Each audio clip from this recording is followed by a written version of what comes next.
Magandang araw sa inyo, mga Pilipino dyan sa Pilipinas, mga US Pilipino dito sa Amerika, sa Canada, sa Australia, sa Singapore, sa Middle East, mga overseas Filipino workers dyan sa European Union. Magandang araw. Bago ako magsimula ay mag-subscribe muna kayo sa akin channel, red button, libre naman ho yan. At magbigay ho kayo ng comment. Importante ho ngayon ng comment dahil ito ay issue ng security ng Pilipinas. At sana magbigay kayo ng big likes. Okay? At sana naman ay sundin natin ating community guidelines sa YouTube na wala akong masamang mga salita. Okay?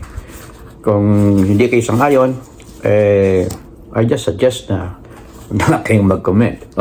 Pero kung ipapakita nyo ang sa loob nyo, mas maganda.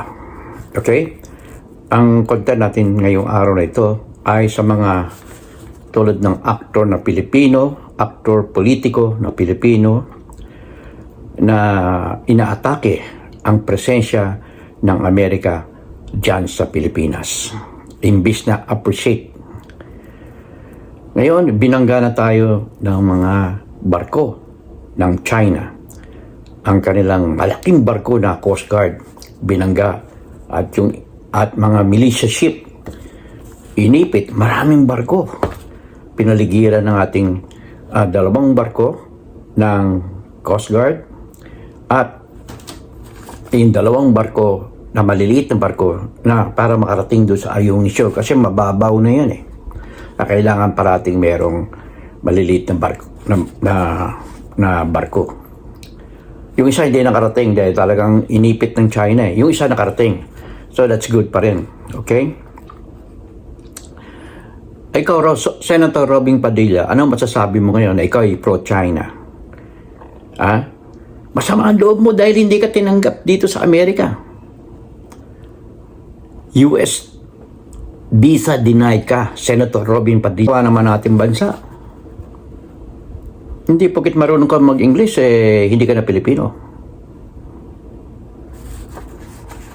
Papakita yan ang inyong kung ano ang natapos mo sa edukasyon na tinapos mo, na sinasabi mo, tinapos mo. O baka dyan sa recto lang yan. Senator Robin Padilla. Ayaw mo sa mga Amerikano na nandiyan sa Pilipinas. Ba't yung mga incheck hindi mo inaano? Ang daming incheck dyan. Magkano ba? So, Senator Robin Padilla, ikaw ba ay elected senator ng Pilipinas? Mahiya ka naman, number 1 senator ka. Ang ating dalawang barko ay binangga.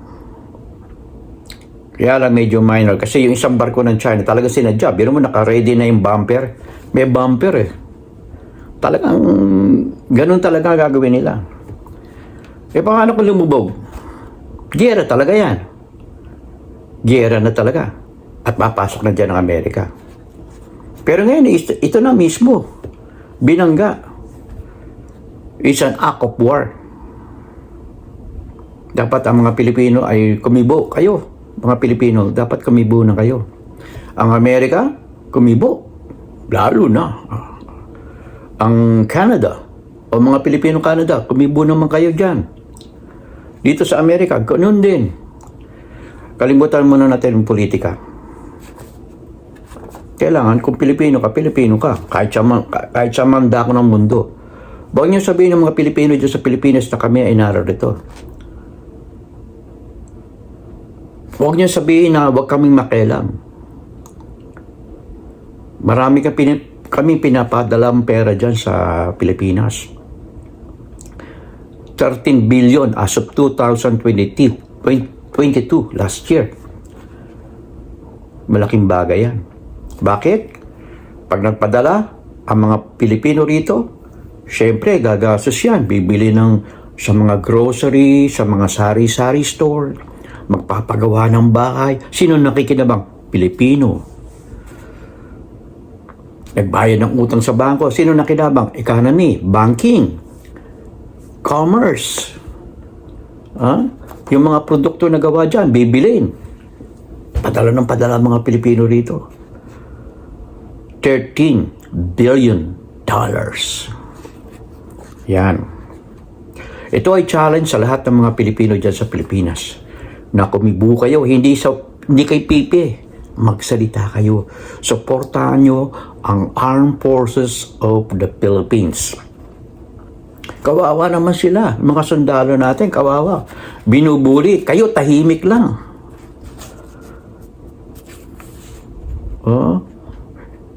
Giyera na, tahimik pa rin kayo.